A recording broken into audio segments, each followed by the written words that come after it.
نیمه شپه ته دلته خیر خو دی مرګره چې په غلطه روان شي نو بیا هغه د شپې په تیرو کې پیول پکار دی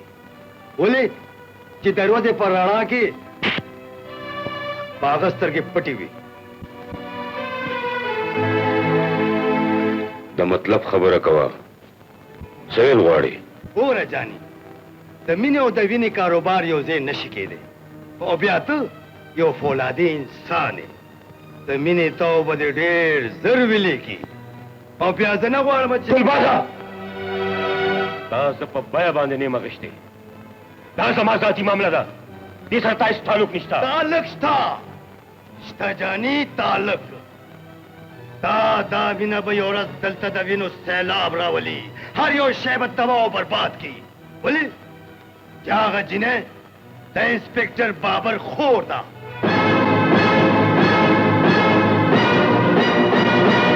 انسپکټر بابر خور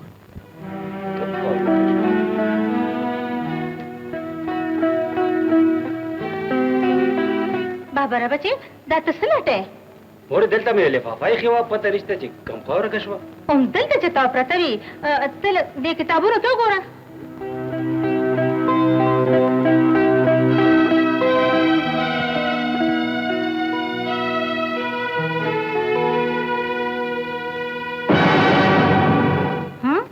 دا تصویر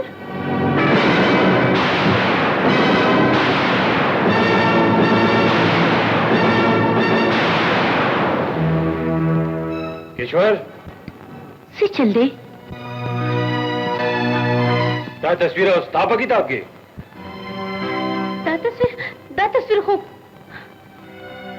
سمه خبره کوه جینۍ دا چا تصویر دی دا به د زه ووایم مورې چې دا د چا تصویر دی دا یو ډېر لوی سمګلر دی مورې د ده په لاسونو د ډېرو بېګناهو خلکو وینې لګېدلې دي دا خونړی دی دا دروغ دی مورې جانو خو ډېر ښه سړی زړه خو مې غواړي چې دلته دې ژوندی ښخه کړم د چا د ګرفتارۍ لپاره چې ما په ځان د شپې خوبونه رام کړي دي او ته یې له دا ښه وکالت کوې بابره بچې ته غلې شه مورې دا هر څه ستا په وجه وشو خلک رښتیا وایي چې اولاد ته د سرو زرو نړۍ په خوله کې ورکوئ خو نظر به پرې د باز ساتئ ما څه ګناه خو نه ده کړې مورې چې تاسو تا ډېره لویه ګناه کړې ده جینۍ تا د یو پردي سړي تصویر ځان سره ساتلی دی جان خو ما سره بکواس بند کړه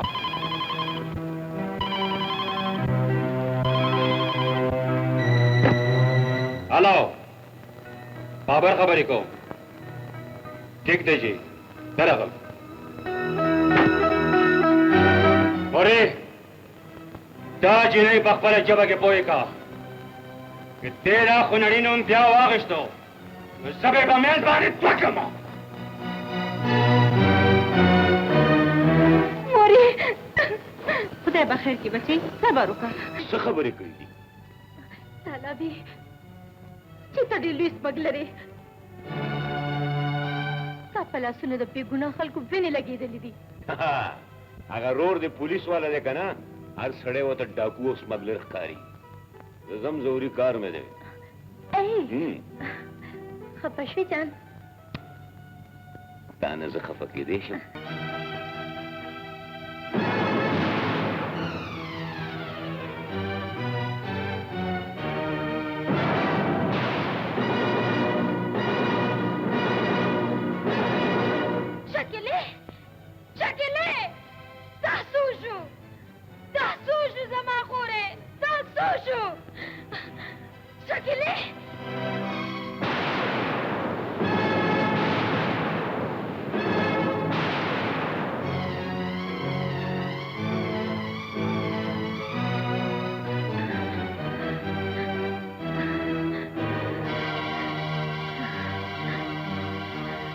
حشمت خان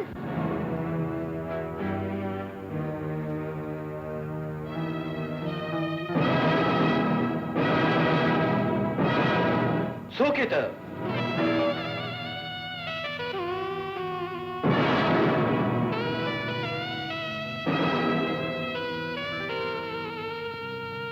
ته او دلته ته سهار نه ستا په انتظار دلته ناست یم ولې کور ته نه تلې سر نه تکلب نه سیده دلته راغم تاڼې ته به راغلې وې غیر قانوني خبره ته قانون په کور کې نه کېږي غیر قانوني خبره او زه یو قتل کول غواړم قتل او غم ستا ما قتل کول غواړې زما مطلب دی چې زه ستا د لاسه د چا قتل کول غواړم او دا خو زما د پاره یو معمولی خبره ده ته چې څه غواړې در به کم زه چې څه غواړم هغه به ته راکې او ګوډ ویری ګوډ دا قتل چا کو تا ما قتل کو دا زما د خور قاتل دی لکه چې نه ولې چې قانون چاته د دې خبرې اجازه نه ورکوي تا به د قانون نه مدد غوښتی و مدد خو ما هم کول غوښتل د جاني او د ګلباز په باره کې مې څه ویل غوښتل خو دې ظالم زما جمع بنده کا اوس به ستا ژبه هېڅوک نه بندوي جینۍ ولې چې اوس تا ما ته ځان راورسولو اوس به تا سره پوره انصاف کېږي دا لاش پوسټ مارټم ته ورسوئ او دا جینۍ په اولاد کې بنده کړئ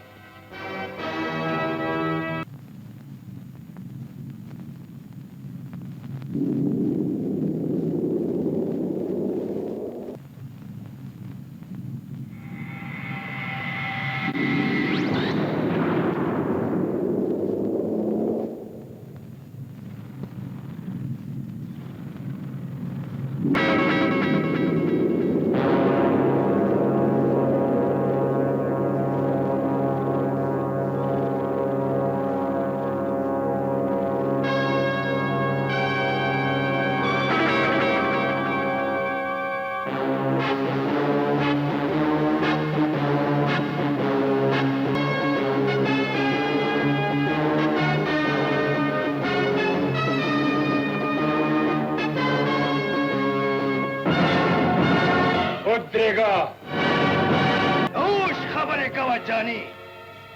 دومره غوندې وې چې ما دلته راوستې وې او نن چې دومره شوې نو دا دې غواړې زه ټول عمر غلامي نشم کولی زما ژوند زما جاني ستا ژوند زما ژوند دی په دې ستا هېڅ حق نشته هېڅ حق نشته زما ژوند دی په دې ستا هېڅ حق نشته جاني ګلبازه یاد ساته زما دپاره د انسان وینه هېڅ حیثیت نه لري که هغه د IGP وینئ یا زما د محسن ګلباز خان دلا معشوم جاني گلباز خلق لوبي او ته ما لوبه لیونه پدې کم لیونه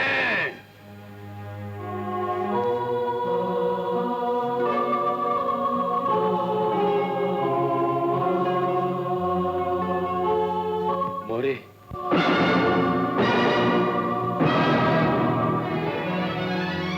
بابره بچي تاسو چلو شلو فکر مه کوه مورې تاسو نوې خبره نه ده د نیکۍ برۍ جنګ کې دغسې وینې بهیږي خو افسوس صرف دا دی چې دا وینه یو داسې شیطان وویوله چاته چې کشور یو ښه انسان دی څوک دی هغه ظالم چا چې زما زوی په وینو باندې سور کو جاني ته به هسپتال ته تللی بچي کور ته ولې رالې کور ته ځکه راغم چې تا او کشور په خپلو سترګو وګورئ چې هغه خونړي په ما هم ګزار وکړو زما هم وینې تویې کړې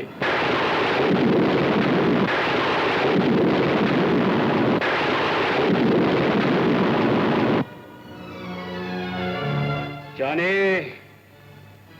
که مجرم ډېر هم چالاک شي خو یو نه یو ورځ د قانون په پنجه کې ضرور کیریږي بیا به ستا ګریوان وي او زما لاس لکه د چرګوټي بدن ساه وباسم